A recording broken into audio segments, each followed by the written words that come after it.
acting chairman of the Tonze Alliance and acting president of Patriotic Fund PF, Given Lubinda, has arrived in South Africa and is accompanied by 25 senior PF members and 4 Indians. Sanabina mashoko buda pangwa ino chinokanzi PF delegation arrives in South Africa for Edgar Chagwa Lungu burial judgments. Sanabina mashoko in update iri buda pangwa ino don't subscribe or like on the bell icon.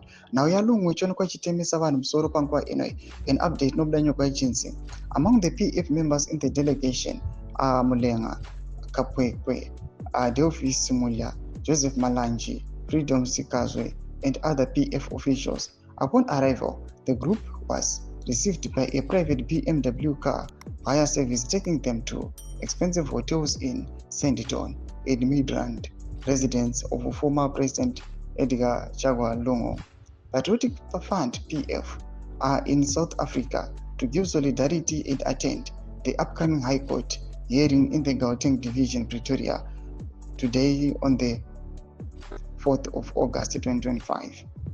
They don't want Edgar Lungu's remains buried in his homeland, apparently, to fix the current government and the Zambian people. Doma shukwarukuda pangwa ene, uchonuka kunza aiwa, Edgar Chagwa Lungu pangwa ene, aiwa nao dzake dziriku zikangu kuti aiwa dziriku High Court pangwa ene, ndo dzaita kuti aiwa this delegation ipinde munyika yeSouth Africa panguva ino vachinoatenda pamwe chete nokunomira in solidarity with him.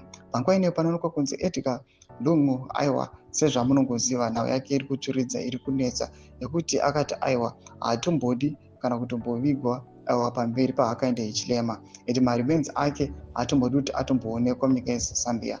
Mbodi dzemafunguro enyu munoti kudii pamusoro pechitiko ichi? Chiri kuonekwa kunzi nhau iyi yachuridza and some people they are supporting him. Vamwe vari kucriticize the Lungu family vachiti vanotambudzireko munhu azorora zvake, vanodi kuita kuti aiwa achichengetwa. Imbodi dzemafunguro enyu munoti kudii pamusoro pechitiko ichi? In our comment section, make sure to subscribe or like, share on the bell icon.